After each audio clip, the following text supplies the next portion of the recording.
Oke, pada sore hari ini saya akan menjelaskan tentang protein ya, di dalam darah.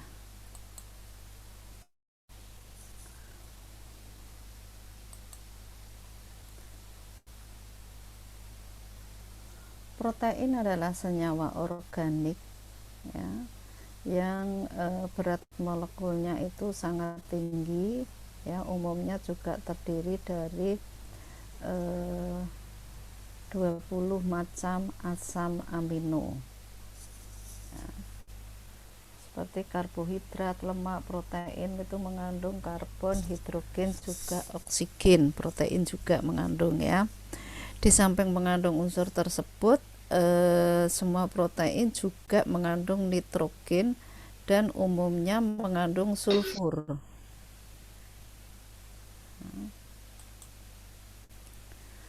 Fungsi protein di dalam tubuh yaitu sebagai transport O2 dan nutrien yang lain, kemudian kontraksi otot, sebagai kontraksi otot juga tekanan osmotik ya. Kekebalan tubuh ya, juga berfungsi untuk penjelalan darah ya. Kemudian penyusun sel, enzim, dan hormon. Jadi memang sangat dibutuhkan untuk protein di dalam tubuh ya. Kalau sumber protein itu di mana, saya kira sudah kalian semua sudah paham ya. Sumber protein itu bisa dari makanan ya, bisa dari minuman, susu, dan lain-lain ya. Makanan yang mengandung protein itu juga mestinya sudah paham. Protein ditemukan di dalam semua sel hidup dan berkaitan erat sekali dengan semua aktivitas kehidupan sel. Semua sel butuh protein ya. Jadi kalau kekurangan protein biasanya ya efeknya akan berlarut itu artinya bisa ke sel, kemudian bisa ke akhirnya ke fungsi hati, ke fungsi kemana-mana akhirnya ya. Setiap spesies itu mempunyai protein yang berbeda dengan spesies yang lain. Untuk organisme tunggal mempunyai banyak protein ya, juga yang berbeda dalam selnya. Sebagian besar protein itu ada di alam. Apa saja contohnya sumber protein itu?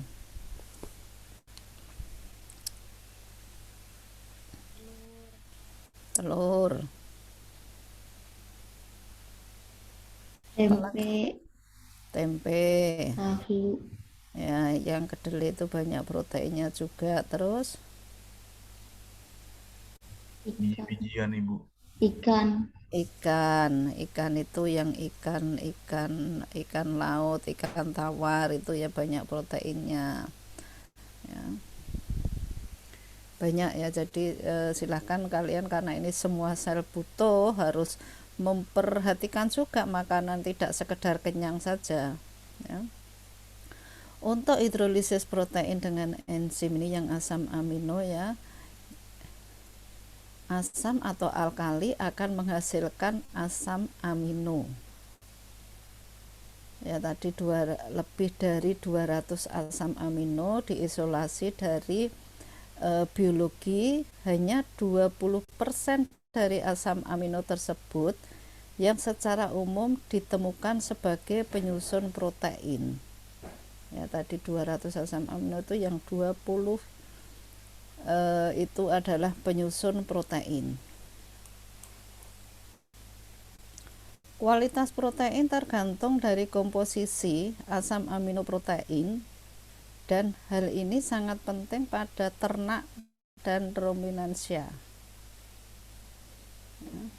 Kuantitas total protein tidak cukup untuk menyatakan nilai protein pakan, tetapi penting mengetahui banyaknya protein yang diabsorpsi dan digunakan oleh tubuh.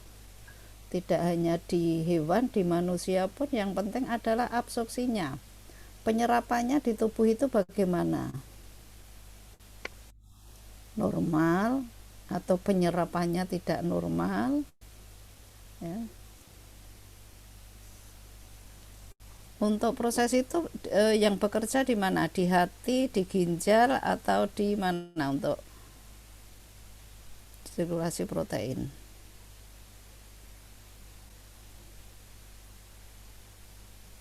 Fungsi ginjalnya ya, tapi kalau itu sudah nggak normal ya absorpsinya akan sedikit lebih banyak dikeluarkan nanti ya.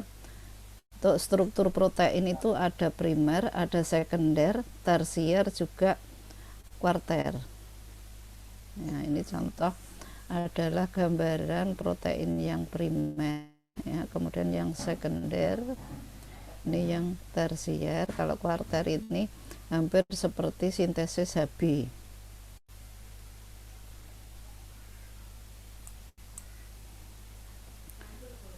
Sifatnya, semua protein bersifat koloid.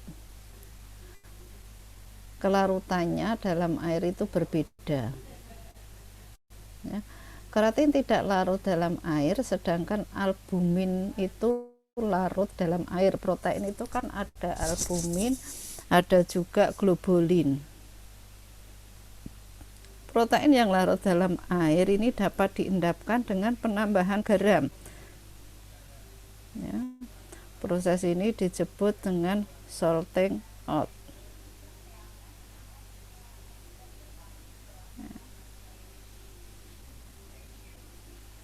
Dan protein itu juga sifatnya itu lebih mudah pecah kalau dengan pemanasan ya. Protein yang larut dalam air ini dapat diendapkan dari larutan dengan menambahkan garam tertentu seperti sodium klorida atau amonium sulfat ya, ini biar mengendap. Garam-garam ini berpengaruh secara fisik, sedangkan sifat protein ini tidak berubah kalau diberi garam. Pada pengenceran protein dapat dengan mudah kelarutannya kembali. Jadi lebih baik misal ini mendidihkan susu itu lebih baik sedikit dikasih garam, jangan dikasih gula, sedikit saja, karena hanya untuk mengendapkan biar nanti proteinnya tidak rusak. Untuk klasifikasinya ada protein sederhana, ada protein konjugasi, ada juga derivat protein. Nah, ini yang protein sederhana, ada protein fibrosa ya, di kolagen, ini di jaringan ikat tulang, kemudian ada elastik arteri di arteri, kemudian ada kornitin di bulu, di rambut ya, di kuku ya, ini yang di fibrosa ya. Ada yang di globular ya. Ini adalah albumin. Albumin itu ada di susu, ada di telur, ada di darah ya. Ini yang larut dalam air dan larutan garam. Kemudian tadi kan ada albumin dan globulin. Globulinnya ada juga di susu, telur, darah, ada di biji-bijian tadi. Protein terlarut sebagian dalam air, terlarut dalam garam. Kemudian ada prolamin, protein yang tidak larut dalam air tetapi larut dalam etanol. Kalau hanya di air itu nggak larut ya. Ada protein glutelin, protein yang tidak larut dalam air dan etanol tetapi larut dalam asam atau basa. Kalau kondisi terlalu asam atau terlalu basa, glutelin ini akan hilang atau larut. Skleroprotein, nah ini adalah protein yang tidak larut dalam solvent air.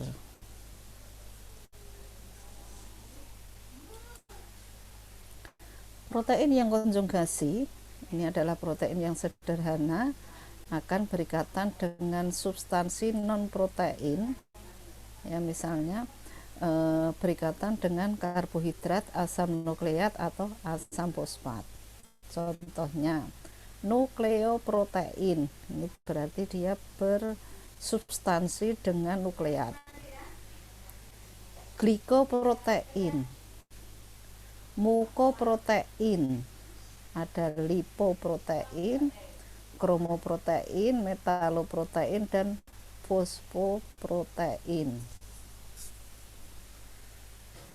Nah, ini jadi ada substansi dia berikatannya dengan ketemu dengan apa itu akan bereaksi. Kemudian yang terakhir tadi adalah derivat protein, itu ada metaprotein, proteosis, dan pepton. Ini yang derivat. Untuk senyawa nitrogen non protein atau NPN, ya, ini adalah amida. Amida itu asparagin dan glutamin dalam reaksi transaminase. Kemudian urea, ya, ini adalah hasil metabolisme protein. Kemudian amina, ini hasil dekomposisi asam amino.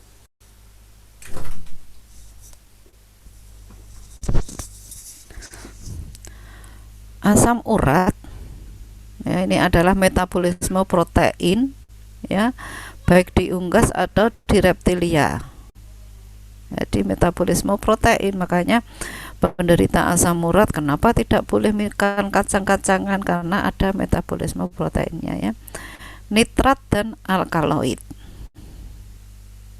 ini yang senyawa NPN. Disebut hipoalbumin atau hipoalbuminemia, yaitu kondisi ketika kadar albumin itu tadi kan jenis dari protein, dalam darah itu kurang dari normal. Hipo itu mesti kurang dari normal, ya, di bawah 3,4, ya. Di dalam tubuh itu membutuhkannya sekitar, kalau normal itu 3,5, ya, sampai dengan ini, ya, bukan, dan 5,9 gram per desiliter. Kurang sedikit saja sudah disebut dengan hipoalbumin. Kalau hiper, ya berarti lebih dari itu, ya. Selain itu, albumin juga memiliki beberapa peran penting untuk tubuh, seperti, ya, albumin fungsinya yang mempertahankan tekanan osmotik, sehingga cairan itu tetap dipertahankan di dalam pembuluh darahnya. Kemudian membawa asam lemak dan memiliki sifat antioksidan yang signifikan, menjaga keseimbangan asam basa karena bertindak sebagai buffer, ya, penanda status gizi dan keparahan penyakit, khususnya pada pasien yang sakit kronis atau kritis. Ya, kalau defisiensi protein biasanya ini langsung terlihat, ya, karena ini sebagai perada. Pengikat setidaknya 40% kalsium yang beredar dan berfungsi untuk membawa hormonnya hormon tiroksin, kortisol, testosteron, ya, dan lain-lain. Ini mengikat kalsiumnya. Kemudian membawa beberapa senyawa endogen dan eksogen. Ini untuk mengurangi toksisitas dalam kasus bilirubin, ya, keracunan pada bilirubin. Tanda-tanda dan gejala hipoalbumin, hipo tadi yang ke albumin sangat kurang, itu biasanya pembengkakan, ya, terutama biasanya mulai dari kaki. Ini akibat penumpukan cairan di dalam tubuh, ya, bisa di wajah, di tangan, di kaki, di perut. Kalau perut gitu nggak begitu terlihat, ya, pembengkakannya, karena taunya gemuk. Tapi kalau kaki itu bengkak itu terlihat sekali. Biasanya perut, kemudian kaki, baru ke tangan dan wajah.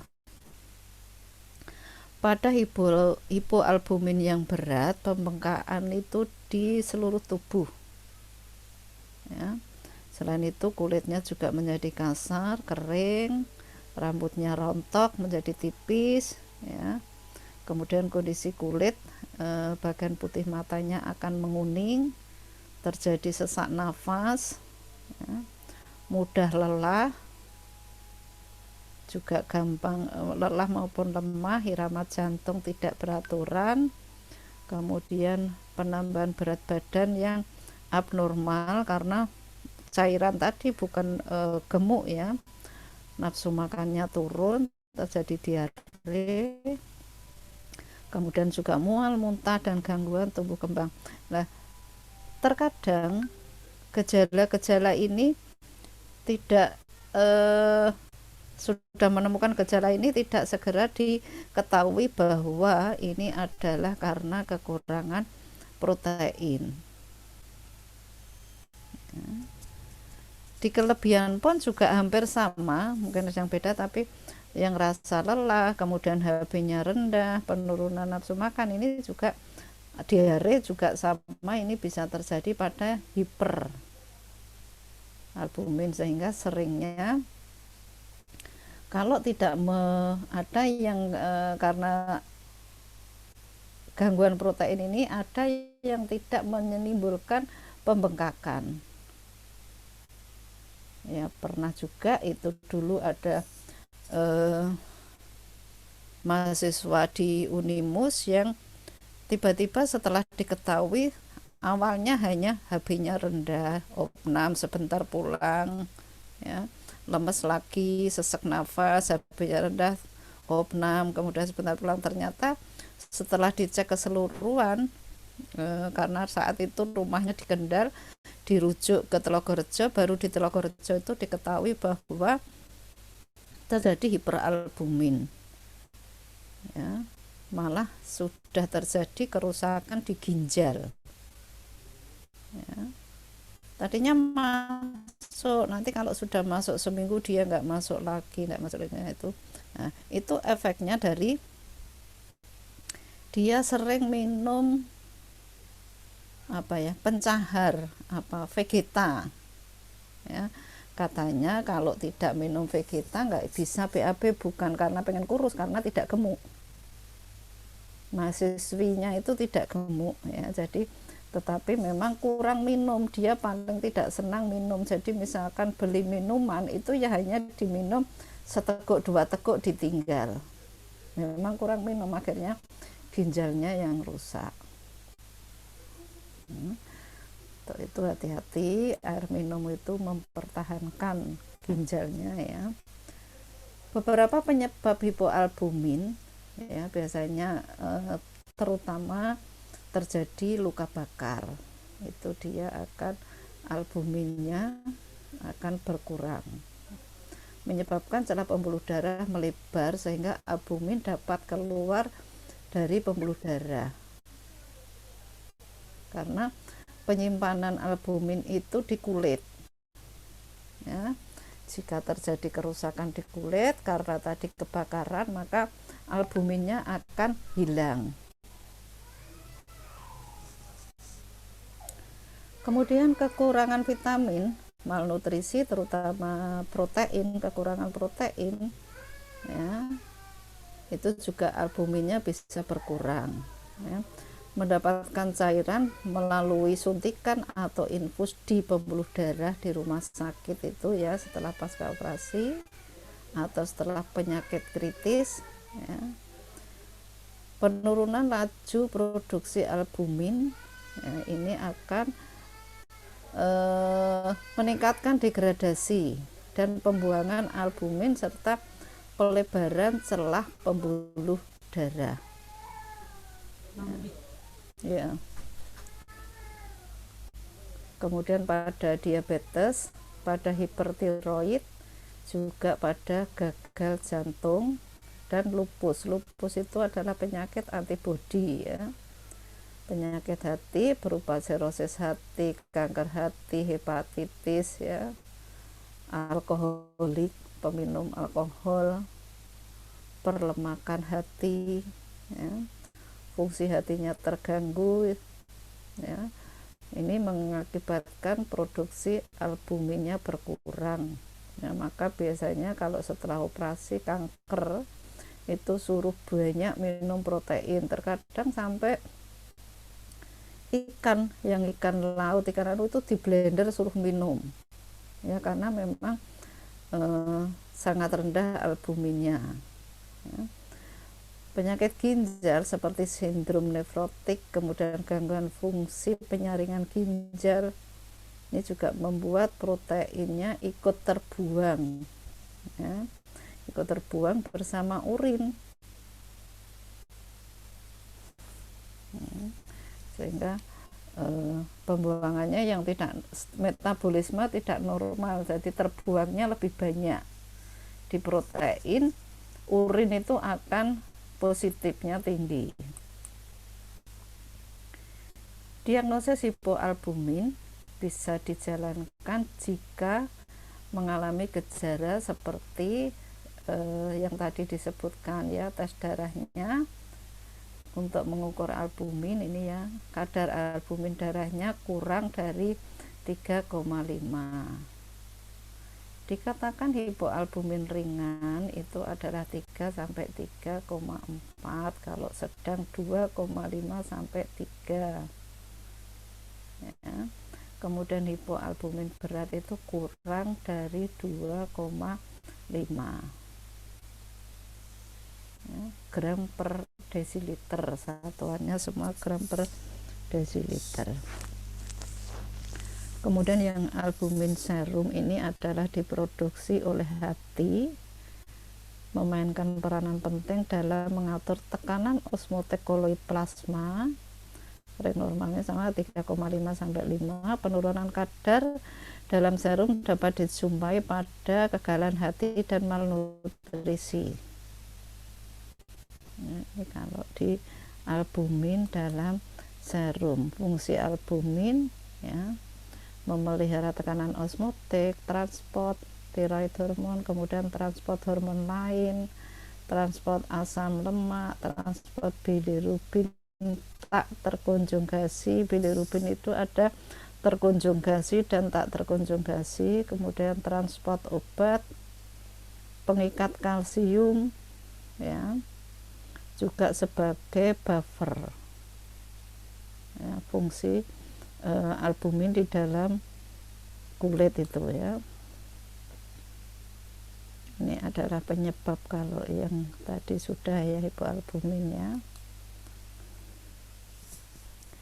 Nah, selanjutnya kalau albumin itu tinggi, ini disebabkan karena konsumsi obat tertentu seperti hormon androgen, hormon pertumbuhan, insulin berarti DM itu beresiko ke sana, ya. Kemudian steroid, ya. Salah satu gejala kelebihan albumin adalah dehidrasi akibat tubuh tidak bisa menjaga keseimbangan cairan, ya. Kalau yang sering terjadi penderita DM mesti arahnya ke kadar albuminnya tinggi. Kalau tinggi disebut hiperalbuminemia. Ini adalah keadaan yang jarang ditemukan. Hiperalbuminemia itu biasanya dijumpai apabila seseorang mengalami dehidrasi akut atau malah sudah shock.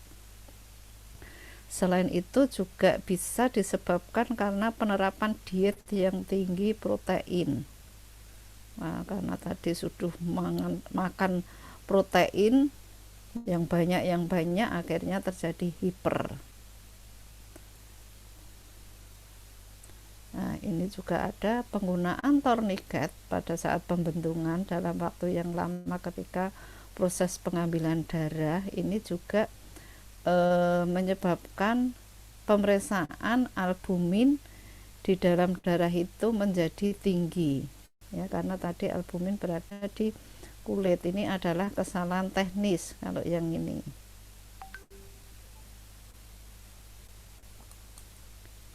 Nah, jadi yang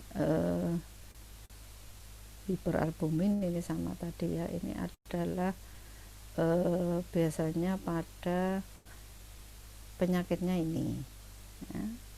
Ini sampai yang di ya, albumin yang tinggi tadi secara medis dikenal sebagai hiper ya, berarti kelebihan atau konsentrasi albumin dalam darah itu tinggi ya.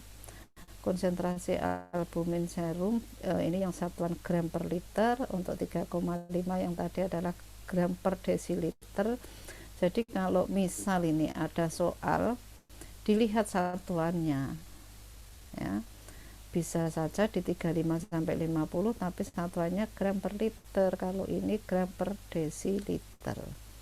Protein adalah komponen dasar dari tubuh sehingga albumin dan globulin adalah protein yang esensial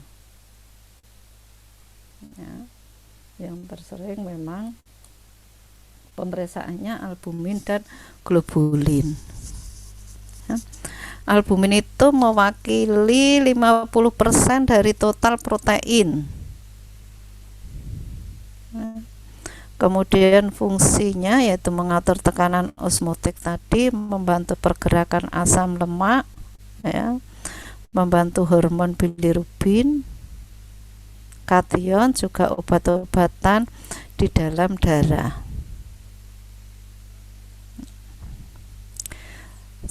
Salah satu kenapa terjadi hiperalbumin yaitu biasanya terjadi dehidrasi yang parah.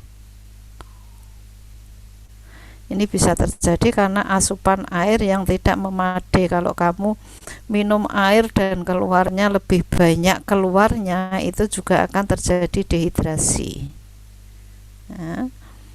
Kemudian kehilangan cairan karena muntah, karena ini kan muntah dan diare itu banyak yang dikeluarkan.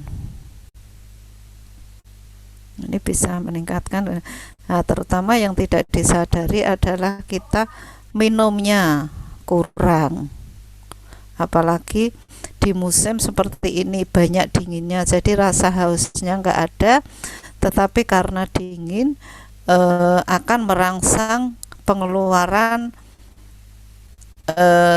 urin ya. Untuk itu harus dipaksa tidak minum, itu jangan menunggu haus ya, dipaksa, tidak harus 2 liter, itu sesuai dengan berat badannya. Kalau berat badannya sangat kurus ya mungkin tidak 2 liter ketemunya, karena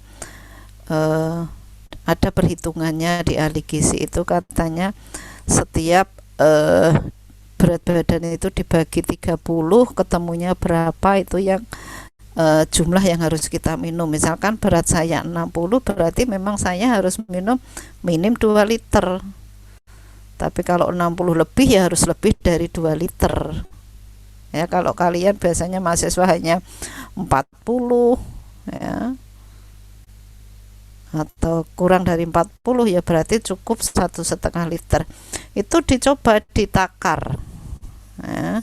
Ditakar artinya, oh ini jatah minum saya di botol ini 1,5, ini harus habis ya.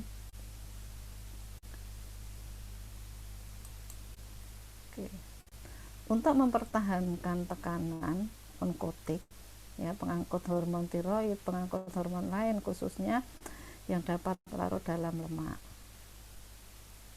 Pengangkut asam lemak, terutama asam lemak yang bebas, yaitu di hati dan miosit untuk penggunaan energi. Membawa banyak obat, misalkan albumin dalam serum dapat mempengaruhi waktu paruh obat. Nah, makanya ada bukan mitos memang ini, kalau habis minum susu karena di situ banyak proteinnya, itu dilarang minum obat ya.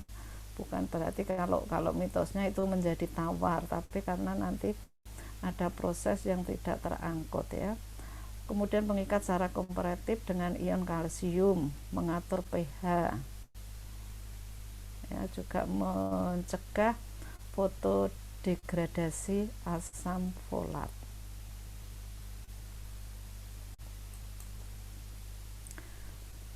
kemungkinan penyebab tadi protein yang tinggi bisa karena tadi sudah diurai dehidrasi. Kemudian kalau sakit ya ini sakit AIDS atau HIV ya, gamopati monoklonal dengan signifikasi yang belum ditentukan. Kemudian di myeloma multiple, di amilosis, kondisi peradangan yang kronis ya, juga terutama ada gangguan di sumsum tulang. Ini bisa menyebabkan protein menjadi tinggi. Nah, oke, itu tentang protein, baik hipo maupun ya, karena protein itu di albumin, ada globulin, kemudian ada derivat-derivat yang lain tadi ya. Kalau terutama yang albumin ya hipoalbumin. Oke, ada yang mau didiskusikan?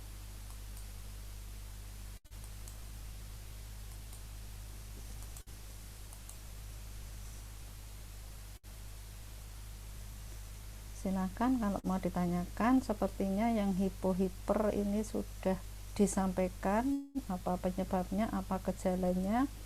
Jadi untuk minggu depan yang pertemuan saya kosong, silakan kalau mau diajukan dosen yang lain. Hanya kimia klinik itu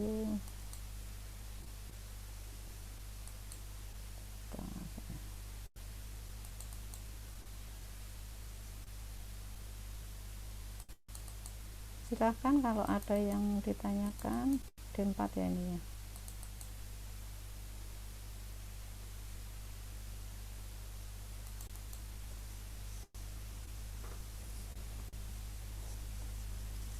Ya, hipo. Berikutnya adalah Dokter Muji.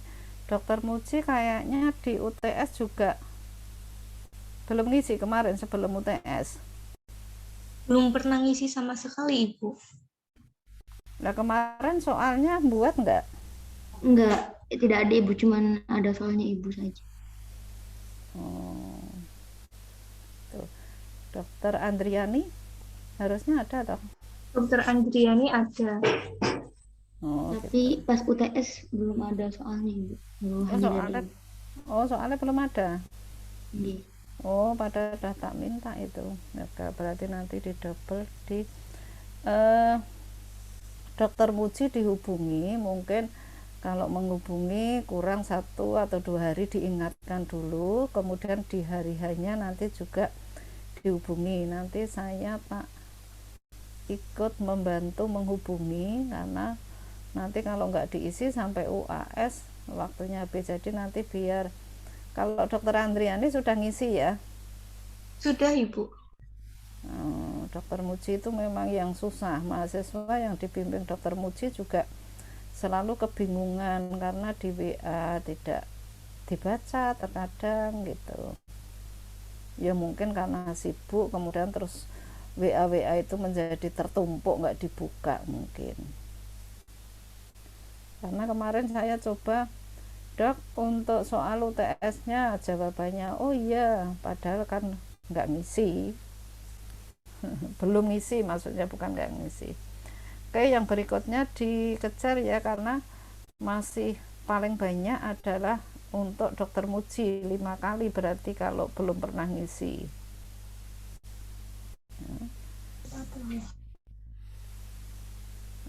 harus 5 kali untuk ngisi. Ada lipid, ada NPN ya. Kemudian faktor-faktor yang mempengaruhi kimia klinik gitu ya. Jadi itu nanti Dokter Muji paling banyak. Oke, kembali kalau tidak ada diskusi ya kita akhiri, tapi kalau ada diskusi silahkan. Kalau mungkin belum sekarang ya boleh, kalau diskusinya nanti bisa lewat WA. Izin bertanya, Ibu, untuk materi Ya. hari ini di-upload ke Ivikas atau bagaimana, Ibu? Ifikes. Nanti saya masukkan ke Ifikes. Baik Ibu, terima kasih. Ya, itu pojok. Ya, oke ya, saya masukkan ke Ifikes hari ini juga ya. Iya, kalau nggak ada uh,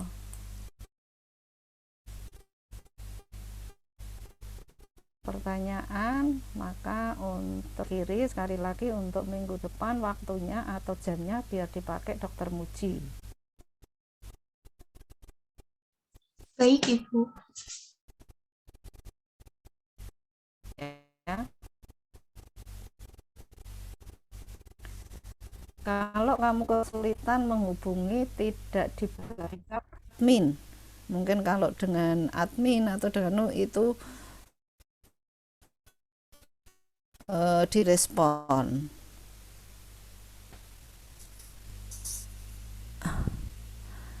Suaranya nggak dengar tak tadi? Putus-putus Ibu. Tadi yang terakhir putus-putus, tapi pas Ibu menyampaikan materi suaranya jelas, Bu.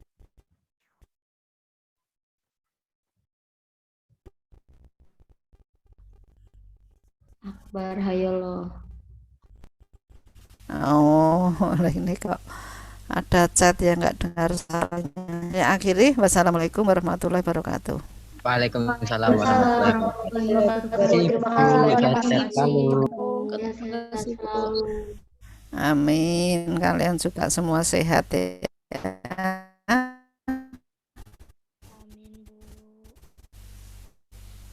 Pandemi belum berakhir loh, nggak usah tahun barunan.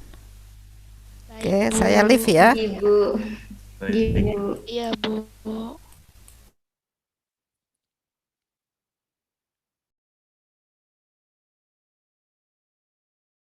Mbak